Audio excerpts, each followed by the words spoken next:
वय 5. रोज सकाळी मायबापाईनं उठावं, रोज पहाटे उठावं, लेकराला उठवावं, रोज त्याला आंघोळ घालते आई.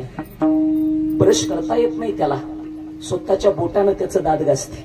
आता लक्ष द्या, सुखाची विश्रांती. 5 वर्षाच्या लेकराला उठून उभा करावं, आंघोळ घालावी माईनं, ब्रश करावं, त्याचा कपडे घालावी, वेणीफणी करावी. ए पोरा, दप्तर अडकव आणि जा शाळेला. रोज लेकरू शाळेला जायचं, रोज.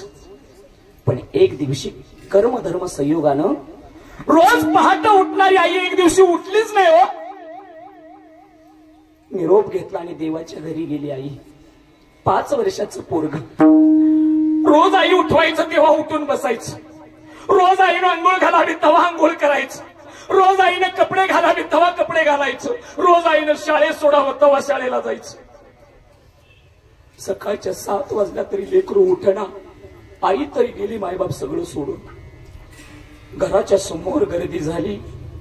रडणारी मावशी आहे, रडणारी काके आहे, रडणारा चुलता आहे, रडणारा बाप आहे. रडता रडता आवाज 5 वर्षाच्या लेकराच्या कानावरती गेला आणि लेकरू उठून बसलं. रोज आई उठवायची, पण आज आई उठवायला येत नाही. पण कुणीतरी रडतंय बाहेर. पळत गेलं 5 वर्षाचं लेकरू बाबा, ज्याला नीट आई सुद्धा म्हणता येत नाही. समोर असणारी गर्दी पाहिली, प्रत्येकाच्या डोळ्यात पाणी आहे. जन्म देणारी माय मात्र पडलेली आहे. ओट्याला त्या भिंतीला टेकून बसवलेली आई पाहिली. लेकरानं काही कळना. माणूस मरत हे मात्र त्याला माहित नाही कसं मरत. रडणारी मावशी पाहिली आणि मावशीच्या पुढे हात गेला लेकरू. ए मावशे, कुठे गेली माझी आई? मावशीला रडायला आलं. लोक म्हणतात आई मरू आणि मावशी जगू. मावशी रडते, डोळ्यातनं पाणी वाहत. 5 वर्षाच्या लेकराला काय सांगावं त्या अंतकरणानं. धरला मायबाप कवटाळून. ए लेकरा, तुला काय सांगायचं, तुझी आई तुला सोडून गेले रे. बाप रडतोय. बापाच्या डोळ्यातनं पाणी वाहत. सुखाची विश्रांती संपून गेली. आणि महाराज आईला आंघोळ घालण्यासाठी उचललं. आंघोळीला नेलं आईला. लेकरू म्हणताय, अरे का माझ्या आईला आंघोळ घालता? जी आई रोज मला आंघोळ घालायची, आज तुम्ही तिला आंघोळ घालता. कळत नाही. 5 वर्षाचं लेकरू आहे.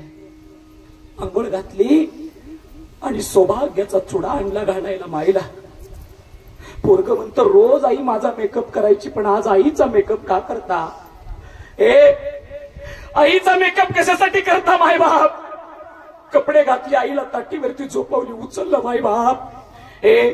रोज उचलते आई मला, रोज रोज काकडा घेते, रोज खांद्यावरती घेते. आज माझ्या आईला का उचलताय? कळत नाही. 5 वर्षाचं लेकरू आहे, रडतंय हो. बापानं कवटाळून धरलं लेकराला. ए पोरा, कसं सांगावं तुला, आई गेली रे सोडून. डोळ्यातलं पाणी वाहत. वर्षाचा काळ निघून गेला आणि बापाला वाटायला लागलं लेकरू आता उपाशी मरायला लागलं. उपाशी मरतं लेकरू माझं. बापानं विचार केला, दुसरं लग्न केलं बापानं. येताना सांगितलं, आई फक्त लेकरासाठी तुला घरात आणतोय. पहिलं वर्ष निघून गेलं. जी आई होती ती आई गेली. दुसरी आई मात्र रोज लेकराचा छळ करते.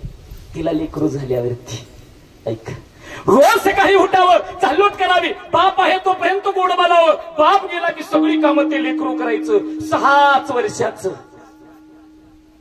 एक दिवशी त्या दुसऱ्या आईनं सांगितलं, इस्त्री कर तेवढ्या माझ्या साडीला. आता लक्ष द्या. 6 वर्षाचं लेकरू रडतं. आईला म्हणतं, माय अगं कशी उचलावी इस्त्री या हातानं? मी कपडे धुतो, मी घर झाडतो, मी सगळं करतो आई, पण इस्त्री करायला लावू नकोस ग. पण लावली.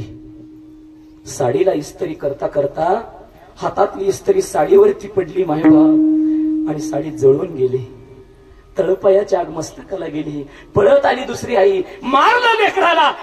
फक्त खायला येतो तुला, दुसरं काही जमत नाही का? तुझ्या आई बरोबर गेला नाही मरून? माय, जशी ती माझी आई होती तशी तू पण माझी आईच आहे ना ग. त्याच लेकराला खाली वाकवलं मायबाप आणि लेकराच्या पाठीवरती गरम इस्त्री ठेवली. पटकनाला पोळावा मायबाप, यातनेचा कल्लोळ उठावा. तळपायाच्या आग मस्तकाला गेलेली आईची. रडणारं लेकरू पळत पळत आईच्या फोटो पर्यंत गेलं. कपाटावरती असणारा फोटो काढला लेकरानं, सुखाची विश्रांती. आणि त्या फोटोकडे बघून आई सांगू लागला मायबापच्या आईला, चुकलं तुझं बाळ आई ग, आई ग, चुकलं तुझं बाळ आई, रडते धाई धाई ग, रडते धाई धाई ग. हे ना माझी आई ग, हे ना माझी आई ग, हे ना माझी आई ग, हे ना माझी आई ग, ये न माझी आई गे, ये न माझी आई, ये न माझी आई गे, ये न माझी आई. कुणाला बोलावा आई? तू गेल्यापासून पोटाला अन्न मिळत नाही आई. तू गेल्यापासून रोज घरातली कामं करावी लागतात आई. अगं तू म्हणजे माझ्या सुखाची विश्रांती आहे ग आई. 6 वर्षाचं लेकरू आईला हाक मारता आई. किती माझं हाल घालू कुणाला सांगू ग आई. सांगू मी कोणाला, सांगू मी कोणाला आई, सांगू मी कोणाला. सांगू मी कोणाला, सांगू मी कोणाला आई, सांगू मी कोणाला. गुणा गेली पडलो गे उन्हाला, पडलो गे उन्हाला आई, पडलो गे उन्हाला. सावली गुण गेली पडलो गे उन्हाला, पडलो गे उन्हाला आई, पडलो गे उन्हाला. वासराला जोडून कुठं निघून गेली गाई ग, निघून गेली गाई ग. हे माझे आई ग, हे माझे आई ग, हे माझे आई ग, हे माझे आई ग, हे माझे आई ग, हे माझे आई ग. बाळ आई रडते गाई गाई ग, रडते गाई गाई ग. हे माझे आई ग, हे माझे आई, हे माझे आई ग, हे माझे